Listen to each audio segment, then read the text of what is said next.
Ce matin, on va parler de la prière. Et on va parler, le titre de mon message, c'est les 3 niveaux de prière. Et on va se rendre compte ce matin ensemble que le Seigneur a établi les choses d'une manière que dans la prière, tout ne peut pas être accompli d'une certaine manière et qu'il nous parle, il vient travailler nos cœurs, il agit selon un cadre, selon presque une loi spirituelle. Et je vous invite, on va regarder à la parole de Dieu maintenant dans Matthieu 7, des versets 7 à 11, et on va lire tout doucement pour bien s'imprégner de ces vérités. Alors Matthieu 7, versets 7 à 11. Donc c'est Jésus qui parle et qui nous dit ceci. « Demandez et l'on vous donnera. Cherchez et vous trouverez. Frappez et l'on vous ouvrira. Car quiconque demande reçoit, celui qui cherche trouve, et l'on ouvre à celui qui frappe. Lequel de vous donnera une pierre à son fils s'il lui demande du pain? Ou s'il demande un poisson, lui donnera-t-il un serpent? Si donc, méchants comme vous êtes, vous savez donner de bonnes choses à vos enfants, à combien plus forte raison votre Père, qui est dans les cieux, donnera-t-il de bonnes choses à ceux qui le lui demandent? Amen. Amen. Alors qu'est-ce qu'on voit dans ce passage? On voit déjà une première chose, c'est que Jésus nous montre qu'il existe 3 niveaux de prière. Le premier niveau, c'est le niveau où on demande. Le deuxième niveau, c'est le niveau où on cherche. Et le troisième niveau, c'est le niveau où on frappe. Ok?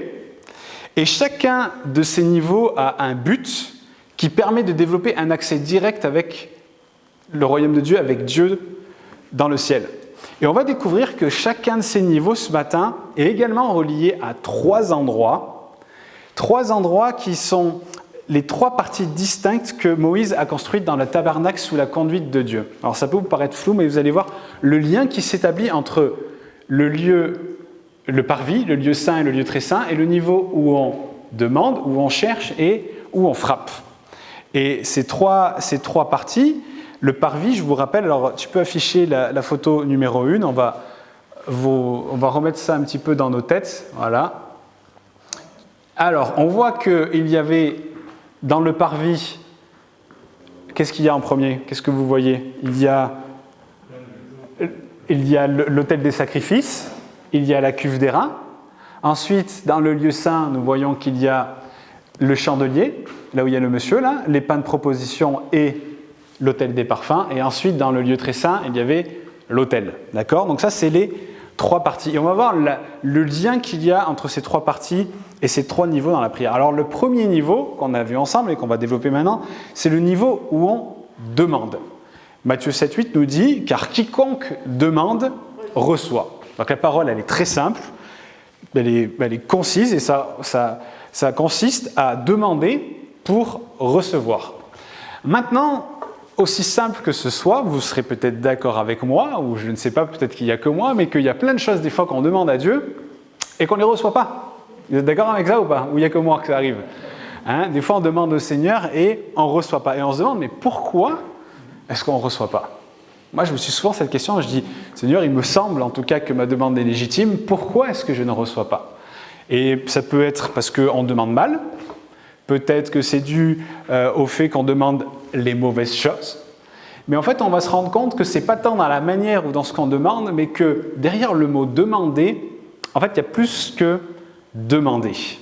Il y a plus qu'une simple requête, parce qu'on voit que Jésus nous a révélé quelque chose de très important comme une révélation qui se retrouve dans Jean 15 au verset 7 et qui explique en quoi ça consiste de demander. Vous allez voir que ce n'est pas ce à quoi on penserait au premier abord. Il dit « Si vous demeurez en moi et que mes paroles demeurent en vous, demandez ce que vous voudrez et cela vous sera accordé. » Donc on voit qu'en fait demander, ça se résume en réalité à une chose, c'est demeurer en Christ. Et comme pour le tabernacle, on va voir que demander ça commence dans le parvis. C'est là que nous amenons nos requêtes au Seigneur. Il y a un passage dans Philippiens 4,6 qui dit « Ne vous inquiétez de rien, mais en toute chose, faites connaître vos besoins à Dieu par les prières, par des supplications, par des actions de grâce. » Donc en fait, on voit que dans ce niveau-là, on amène au Seigneur nos requêtes, on amène au Seigneur nos prières, nos actions de grâce, tout en demeurant en Christ. Et c'est à ce stade qu'on fait connaître à Dieu nos besoins, nos désirs, et la promesse, elle est simple, demandez et vous recevrez. Mais on ne doit pas non plus demander n'importe quoi comme on en a envie, parce qu'il nous est dit, dans 1 Jean, au chapitre 5, au verset 14, « Nous avons auprès de lui cette assurance que si nous demandons quelque chose selon sa volonté, il nous écoute. » Donc il faut demander des choses selon sa volonté. Et par rapport à cette volonté, il nous est dit dans Colossiens 1,9, « Nous ne cessons de prier pour vous et de demander que vous soyez remplis de la connaissance de sa volonté en toute sagesse et intelligence spirituelle. » Donc en fait, si on n'est pas rempli de la connaissance de sa volonté, naturellement, ce n'est pas quelque chose qu'on peut connaître.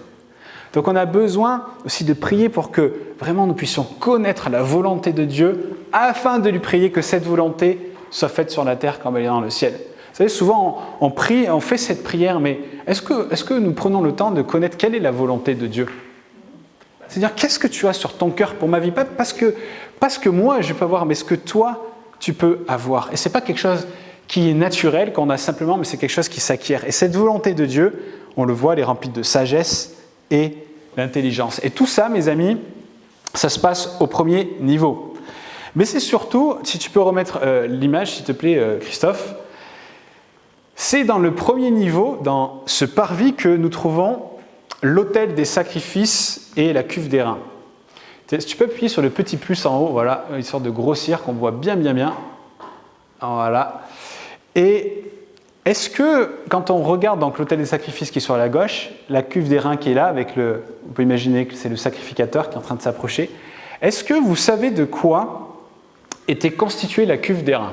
Bon, elle était constituée d'airain, comme son nom l'indique, mais la base de la cuve d'airain, de quoi elle était constituée ? Des animaux au pied.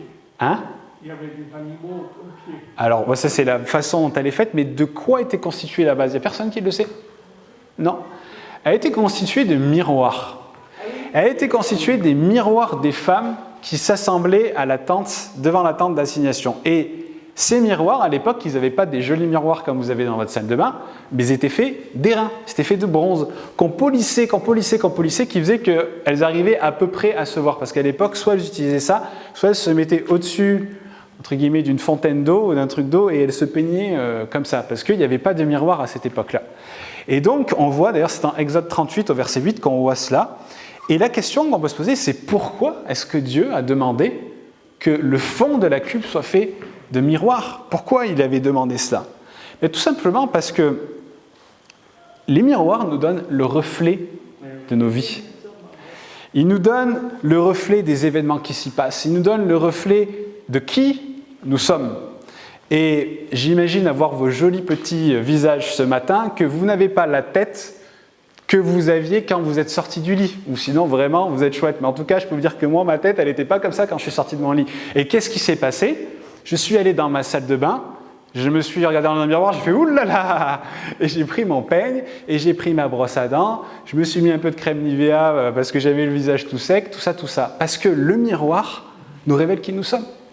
Et on se peigne, on se maquille, on se débarbouille face à un miroir parce qu'ils nous permettent de voir qui nous sommes avec objectivité.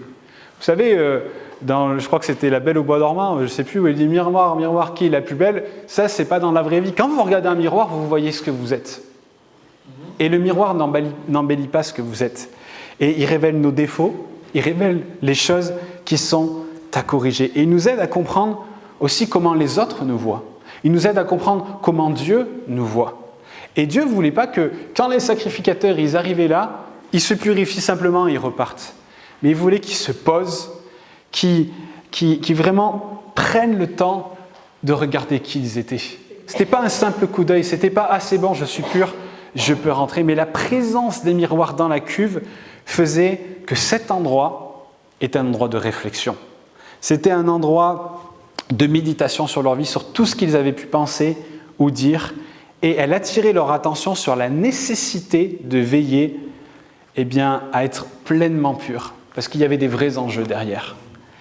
Et à chaque fois que les sacrificateurs voulaient rentrer dans le sanctuaire, vous voyez, il y avait ce passage obligé par cette cuve d'airain, et avant de rentrer dans la présence de Dieu, ils devaient d'abord se laver à la cuve.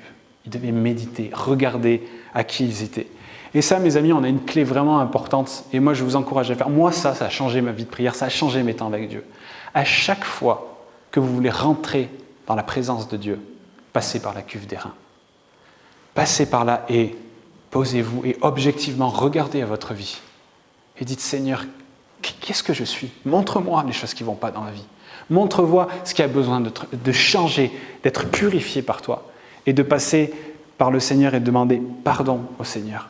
De demander pardon pour nos péchés, parce que nos péchés sont un véritable obstacle à la présence de Dieu. Vous êtes avec moi là ou pas ? C'est vraiment important. Quand on est dans le péché, c'est un obstacle, des murs qui s'élèvent entre nous et la présence de Dieu. Et de passer symboliquement par cette cuve d'airain, de passer par l'œuvre de la croix, par le sang de Jésus qui est mis à notre disposition, on se purifie. On regarde à ce miroir qui est là. Et la Bible dit, en 1 Jean 1,9, qu'il est fidèle et juste pour nous pardonner. Et si, dans votre temps avec le Seigneur, vous avez l'impression de ne pas entendre sa voix, de ne pas sentir sa présence, passez le temps devant cette cuve, devant symboliquement son miroir en disant « Seigneur, mais montre-moi ce qui doit changer dans ma vie. » Et cette image de cette cuve d'airain, elle souligne aussi que lorsque nous lisons la Bible, lorsque nous prions, lorsque nous louons le Seigneur, je mets tout ça, j'englobe tout ça, on voit notre visage naturel comme dans un miroir. Et ça, c'est un passage très très important dans Jacques 1, au verset 23-24. Écoutez bien. Il dit « Car si quelqu'un écoute la parole et ne la met pas en pratique. » Et moi, j'ouvre une parenthèse ici, c'est valable aussi pour la prière, c'est valable aussi quand vous louez le Seigneur sans même réaliser les paroles que vous êtes en train de chanter. Qu'est-ce que dit Jésus ? Qu'est-ce que dit Dieu au travers de ce passage ? Il dit « Il est semblable à un homme qui regarde dans un miroir son vrai visage et qui, après s'être regardé, s'en va et oublie aussitôt comment il était. » C'est-à-dire qu'il a un rapide coup d'œil, il voit « c'est bon » et il repart. Quand nous lisons la parole de Dieu, lorsque nous chantons des cantiques sans réaliser les paroles, lorsque nous prions juste pour dire « Ah, c'est bon, j'ai fait mes 10 minutes de prière », on est comme cet homme qui regarde et qui voit qui il est, mais qui oublie un instant après ce que Dieu lui a révélé. Et c'est une image de la manière par laquelle Dieu veut qu'on s'approche de lui. C'est-à-dire, il veut qu'on s'examine profondément. Il veut qu'on fasse une pause pour réfléchir, pour prier, pour méditer, pour louer. Donc ça, c'est vraiment ce que nous voyons dans ce premier niveau. Le niveau où on demande et on reçoit. Ça consiste, comme on l'a vu, à demeurer en Christ et ça consiste à passer par cette cuve d'airain, à analyser, à regarder à qui nous sommes et ce que le Seigneur veut nous renvoyer. Ça, c'est le niveau où on demande. C'est-à-dire que pour demander et recevoir, il faut rentrer dans ces étapes-là. Il faut vivre ces choses-là. Si vous voulez avoir du résultat quand vous demandez quelque chose au Seigneur, il faut passer par cela. Maintenant, il y a un deuxième niveau. C'est au verset 8, il dit « Cherchez et vous trouverez ». C'est le niveau où on cherche. Et chercher, je pense que vous serez d'accord avec moi, mais ça implique un désir pour quelque chose qui a de la valeur. On ne cherche pas les choses qui n'ont pas de valeur. Mais quand on se met à chercher, c'est qu'on est déterminé parce qu'il faut que l'on trouve cette chose que nous cherchons. Alors moi, je peux vous donner un exemple parce que je suis un spécialiste pour ça. Je passe mon temps à paumer ma carte bancaire et mes clés de voiture. Et je vous garantis que quand c'est le cas, je retourne la maison pour les avoir. Mais pourquoi ? Parce que j'en ai besoin. Parce que c'est quelque chose qui a de la valeur. Si je dois aller au travail, et c'est toujours à 7h le matin quand on a la bourre, oh là là, mes clés de voiture, Delphine, elles sont où mes clés ? Mais je ne sais pas où tu les as mis. Enfin bon, voilà. Et je me mets à chercher dans la maison. Mais il faut que je trouve ces clés parce que si je ne les ai pas, je ne peux pas aller au travail. Vous voyez ce que je veux dire ? Donc, à partir de là, j'arrête tout ce que je voulais faire, tout ce que je fais, et je me mets à chercher mes clés de voiture. Parce que quand on cherche quelque chose, c'est que ça a une valeur et ça nécessite bien de réorganiser un petit peu notre vie. Et rappelez-vous, Jésus nous a parlé de cela avec plusieurs histoires. On a la femme qui cherche la pièce d'argent, et qu'elle a perdu et qu'elle va le retrouver, et elle invite tout le monde pour fêter ça. Le berger qui laisse ses 99 brebis pour aller chercher celle qui est perdue. L'homme qui cherche une pierre précieuse, une perle précieuse, et qui vend tout ce qu'il a pour la retrouver. Donc on voit que, au travers de ces paraboles, lorsque on cherche quelque chose, ça nécessite de réorganiser nos vies pour trouver ce que nous cherchons. Vous êtes d'accord avec ça? Quand on cherche quelque chose, ça nécessite de se réorganiser pour concentrer notre énergie et trouver ce que nous cherchons.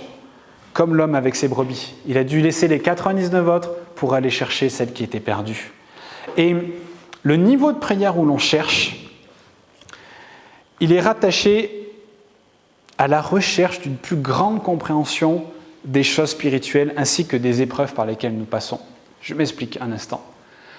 Le niveau 1, c'est ce niveau où on demande, où on reçoit. Mais il y arrive parfois que nous passons dans des périodes de nos vies où on est là, on dit, on ne comprend pas. Seigneur, pourquoi est-ce que je passe par là? Seigneur, pourquoi est-ce que je suis malade? Seigneur, pourquoi est-ce que j'ai pris des années, par exemple, pour être baptisé dans le Saint-Esprit et je ne reçois pas? Mettez tous les sujets que vous voulez. Et vous êtes là et vous ne comprenez pas. Et c'est dans ces périodes de vie-là que vous allez devoir rentrer dans, on pourrait dire, ce niveau 2 où il faut chercher pour avoir une plus grande compréhension des choses spirituelles. Et on a un magnifique exemple de cela avec un mystère dans la Bible qui se situe dans 2 Corinthiens 12, avec Paul. Paul, il nous est dit qu'il avait une écharpe dans la chair. On ne saura jamais ce qu'est cette écharpe, mais on sait que c'était une vraie problématique pour Paul. C'était une souffrance pour Paul. Et il nous est montré dans 2 Corinthiens ainsi que dans les Actes que Paul a prié à 3 reprises pour que Dieu lui enlève son écharpe. 3 fois, Paul a pris du temps et a demandé, donc il était dans ce niveau 1, a demandé au Seigneur, « Seigneur, enlève-moi cette écharpe dans la chair. » Et Dieu n'a pas répondu. Dieu a dit non, et Paul a gardé son écharpe. Et donc ça équivaudrait au niveau 1. Mais on voit que par la suite, malgré avoir eu 3 réponses de Dieu négatives, il a continué de prier. Et il a continué de prier, et il a continué de prier, et il a cherché, et il a cherché, et il a cherché, jusqu'à ce que Dieu finisse par lui répondre. Et qu'est-ce que Dieu lui a répondu?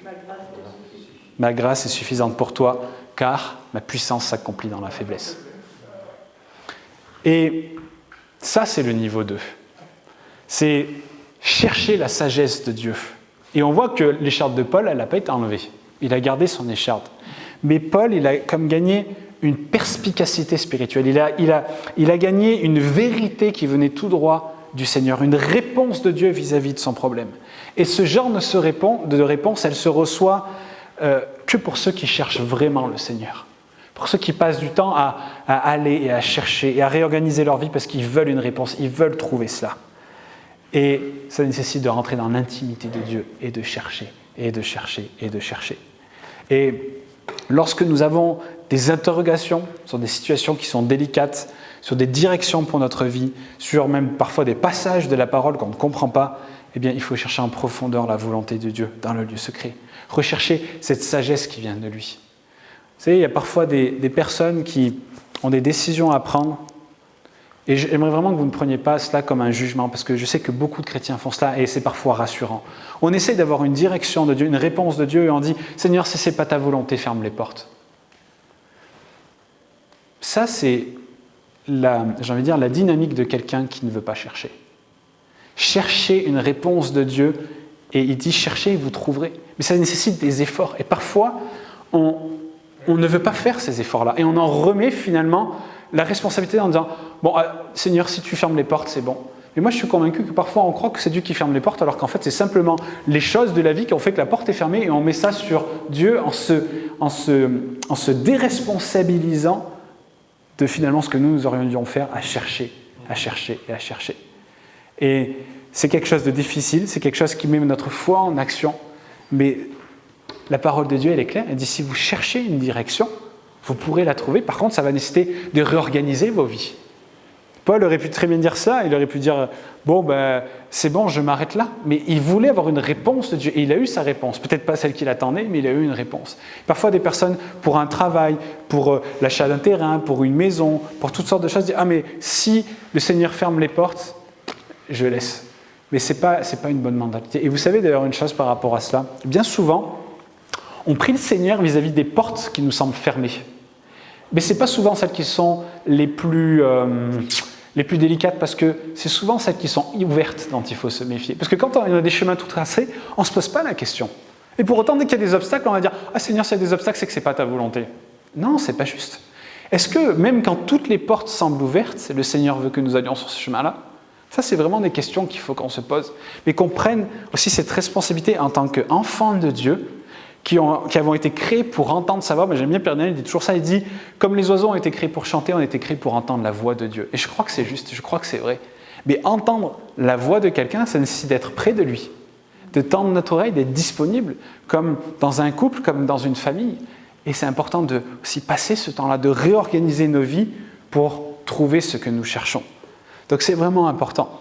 Et on voit ici aussi un parallèle avec le tabernacle. Tu peux mettre l'image 2, s'il te plaît, Christophe. On voit que dans le lieu saint, il y avait 3 éléments. Quand vous rentriez dans le lieu saint, la première chose que vous voyez en face de vous, c'est l'autel des parfums. Avec, sur votre droite, la table avec les pains de proposition, et à gauche, le chandelier. Le chandelier était assez grand. On imagine toujours un petit chandelier. C'est vraiment un grand chandelier.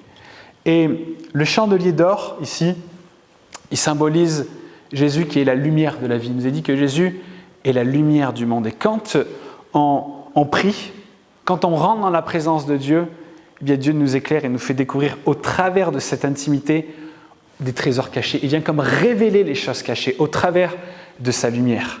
Ces choses qu'il nous faut chercher. Tu peux le laisser, hein, laisse-le.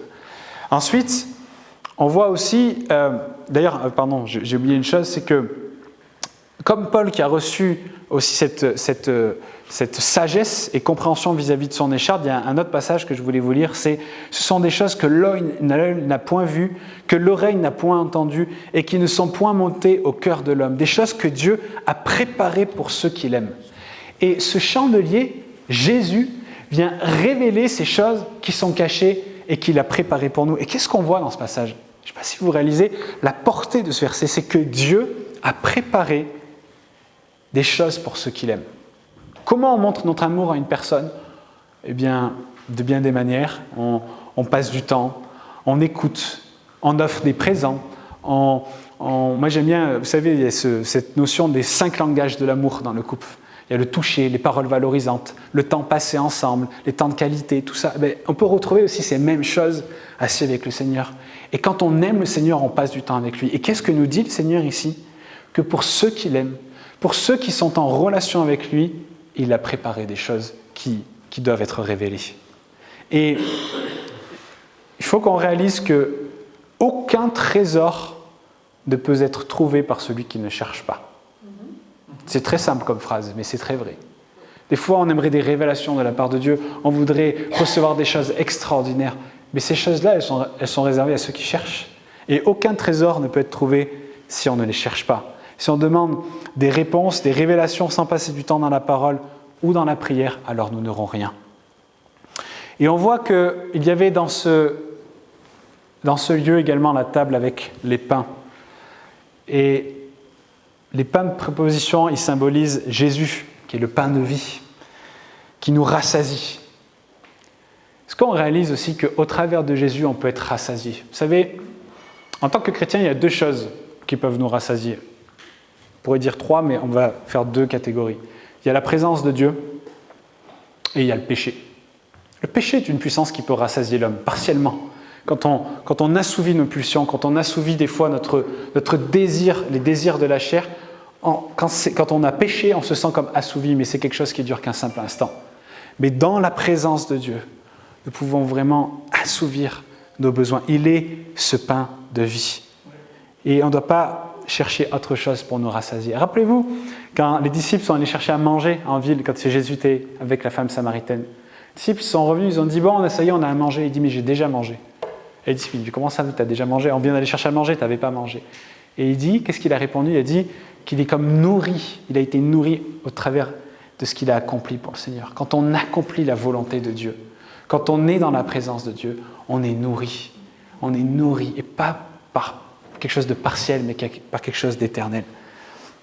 Donc, les pains symbolisent cela. Et c'est également à ce niveau de prière que aussi on peut expérimenter la véritable adoration. C'est là où il y avait l'autel des parfums, qui, avec cet encens qui était là et qui montait vers le Seigneur en permanence, qui se trouve dans le lieu saint. Et rechercher Dieu et le trouver, c'est ce qui va pouvoir remplir notre cœur des choses dont nous avons besoin par rapport à ce que nous vivons. Donc dans ce lieu où on cherche, qu'est-ce qu'on a vu ? On a vu deux vérités, c'est que demander ne suffit pas, mais il faut chercher. Et pour chercher, il faut réorganiser nos vies. Ça nécessite de réorganiser les choses et de se donner les moyens. Et le Seigneur nous donnera une réponse. Pas forcément celle que nous attendons, mais on gagnera une plus grande compréhension des choses spirituelles. Et on voit aussi, au travers de cela, l'importance du chandelier qui nous éclaire, des pains de vie, comme Jésus qui est ce pain de vie, et aussi l'autel des parfums qui symbolise la véritable louange. Et on arrive au troisième niveau, qui est le niveau où l'on frappe. Il dit « Frappez, et l'on vous ouvrira. On ouvre à celui qui frappe. » Ce mot « frapper », il signifie se tenir devant une porte et frapper. Et vous dites « Je sais que tu es là, réponds, ouvre-moi !» Je ne sais pas si vous avez déjà été de l'autre côté de la porte quand quelqu'un frappe à la porte, mais alors c'est assez rapidement pénible. Mais c'est exactement ce que Jésus a voulu mettre en évidence. C'est frapper encore et encore et encore et encore pour montrer que votre désir d'entrer, il est vraiment très fort. Frappez, frappez, frappez, frappez, frappez. C'est rare qu'on ait quelqu'un qui frappe tout le temps à notre porte, mais moi je l'expérimente à très faible niveau avec mon chat. J'ai un chat que quand il veut rentrer, il peut faire ça mais pendant 10 minutes. Mais c'est d'un pénible. Mais au bout d'un moment, même si vous avez dit non, je n'irai pas me lever, au bout d'un moment vous vous levez, vous allez ouvrir.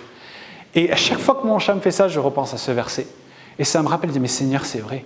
Des fois, il y a de la résistance. Des fois, il y a des portes fermées. Des fois, il y a des obstacles qui sont là. Et ce que Jésus nous dit, c'est frapper encore et encore et encore et encore jusqu'à ce qu'on vous ouvre la porte.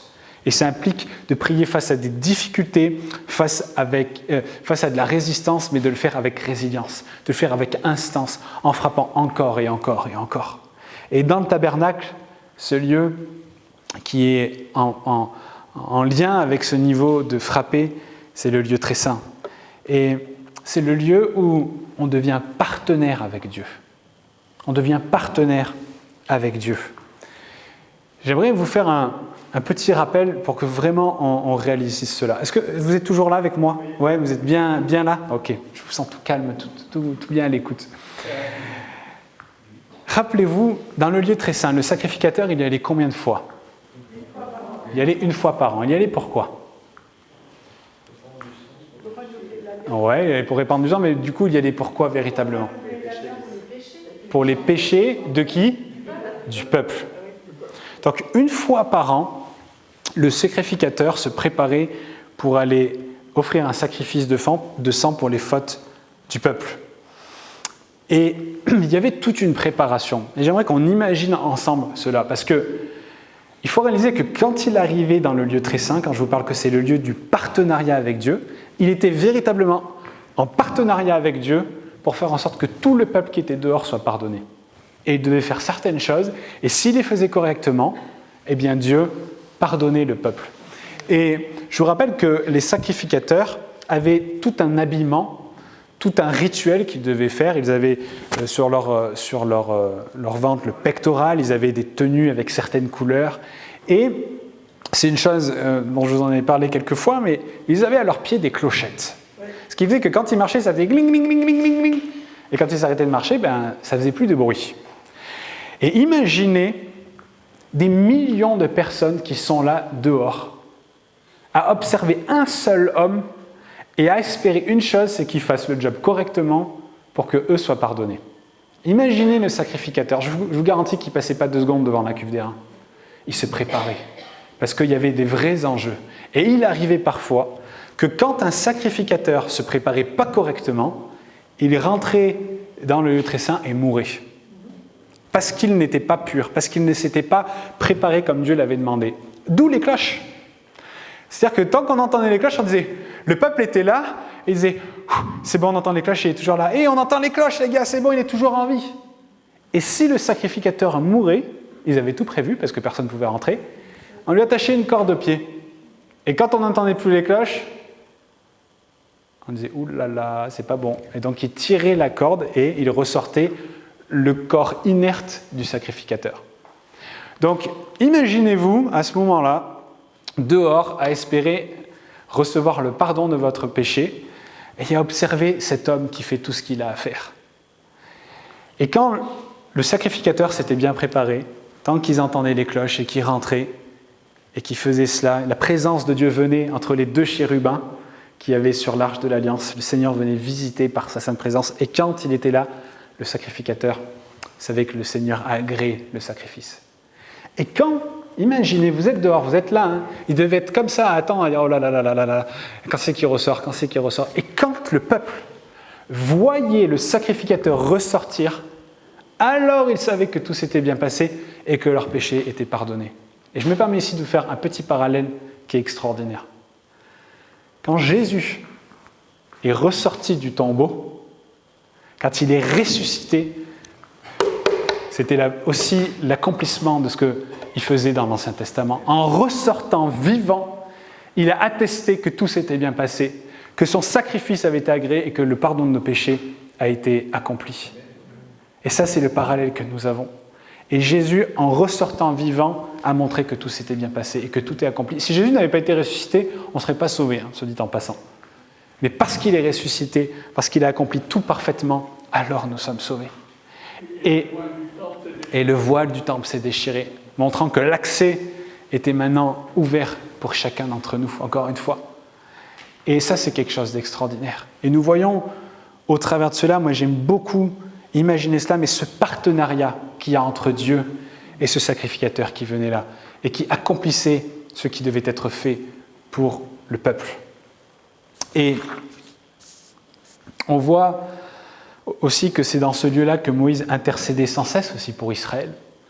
Parce que le Saint des Saints, c'est le lieu de l'intercession par excellence. C'est dans le Saint des Saints, aussi au ciel, il nous est dit que Jésus intercède pour nous. Vous savez que Jésus intercède pour nous auprès du Père, jour et nuit. Et il le fait dans le Saint des Saints. Vous pouvez voir cela dans Hébreux 7, au verset 25. Donc, comme pour le tabernacle, c'est dans le Saint des Saints, eh bien, qu'on doit entrer pour prier, pour intercéder comme le faisait le sacrificateur. Et vous savez, ce mot intercession, on l'emploie à tort et à travers sans arrêt, mais intercéder, c'est le plus haut niveau de prière que vous pouvez expérimenter avec Dieu. C'est celui où vous rentrez en partenariat avec Dieu, et pas pour vos propres besoins, mais pour les besoins des autres. C'est quelque chose qui est véritablement fort. Et on voit dans Ézéchiel, au chapitre 22, au verset 30, que Dieu dit « Je cherche parmi eux un homme qui les protège par une clôture, qui se tienne sur la brèche devant moi en faveur du pays, afin qu'il ne soit pas détruit. Mais je n'en trouve pas. » Ce verset, moi, quand je le lis, ça me fend le cœur, mais c'est aussi un sacré rappel pour chacun d'entre nous, c'est qu'on voit que Dieu était à la recherche d'une seule personne pour intercéder en faveur de Jérusalem. Où, à ce moment-là, il péchait dans tous les domaines possibles et inimaginables. Il n'en a pas trouvé un seul. De la même manière qu'il n'a pas trouvé un seul juste autre que Noé à l'époque de Noé, parce que la méchanceté était telle qu'il n'y avait aucun homme sur la terre qui était juste mis à part Noé. Et quand on regarde à aujourd'hui, le monde n'a pas changé.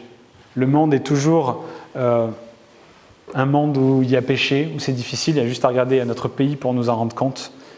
Mais la question que je nous invite à nous poser chacun d'entre nous ce matin, et il n'y a que vous qui pouvez y répondre, c'est est-ce que Dieu peut me trouver pour prier pour que sa volonté s'accomplisse?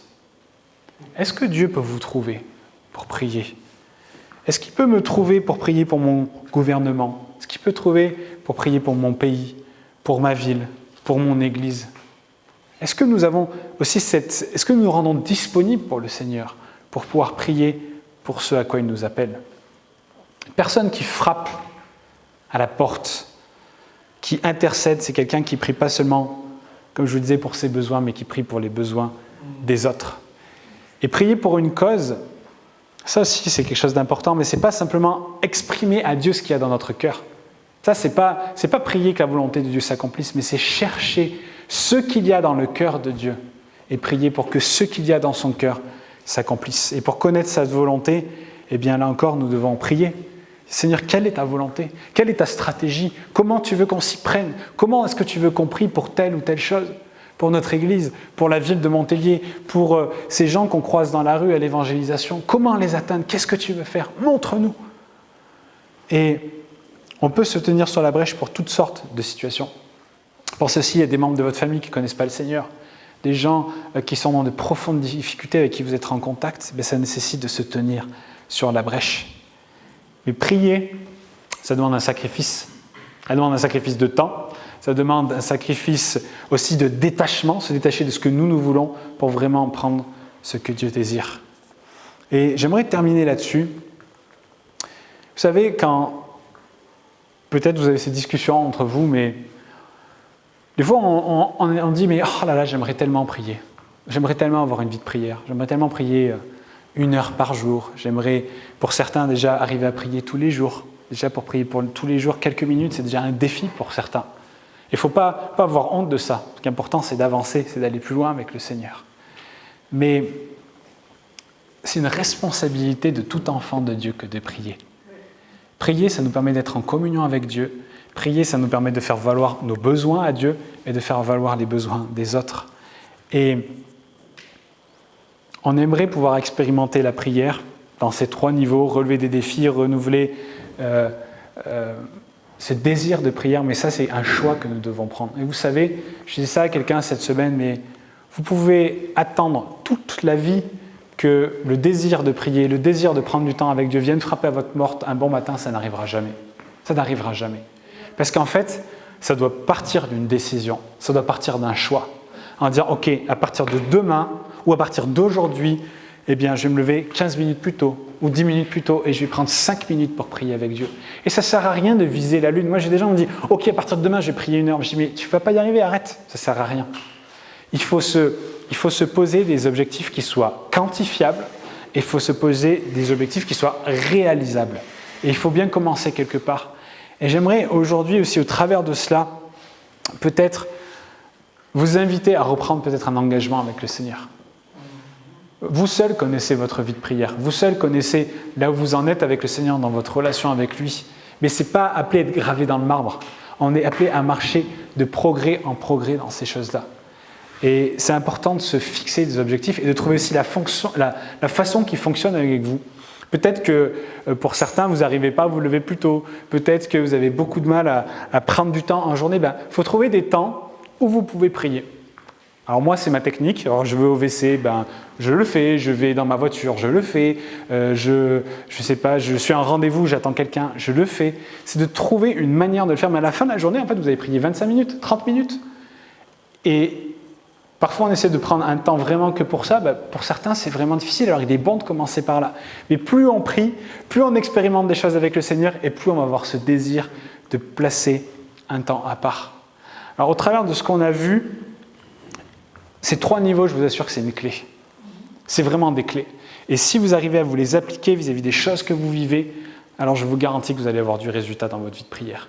Le problème, c'est que parfois, on est censé être au niveau 2 et on reste en disant « Seigneur, je veux ça, s'il te plaît, donne-le-moi ». Mais ça ne marche pas comme ça. Ça nécessite de demeurer en Christ, d'avoir une relation avec lui, d'écouter sa voix. Et à ce moment-là, alors on va pouvoir avoir une prière qui obtient du résultat. Mais les trésors, ils sont réservés à ceux qui le cherchent, pas à ceux qui attendent qu'un jour ce trésor se présente devant eux. Et aucun trésor n'est réservé à celui qui ne cherche pas. Et j'aimerais aussi rappeler une dernière chose qu'on a lue dans ce premier passage, c'est que notre espoir dans la prière, il ne repose pas sur nous-mêmes. Il ne repose pas sur les belles paroles que vous allez pouvoir dire, il ne repose pas sur votre capacité à faire quoi que ce soit, mais ça réside dans le caractère même de Dieu que nous avons vu, qui est un Père. Qui est un Père. Et il dit, si vous demandez du pain à votre Père, il ne va pas vous donner du poison, il ne va pas vous donner un serpent. Mais notre Père est bon. Et si on passe du temps dans sa présence, il sera là, il va répondre.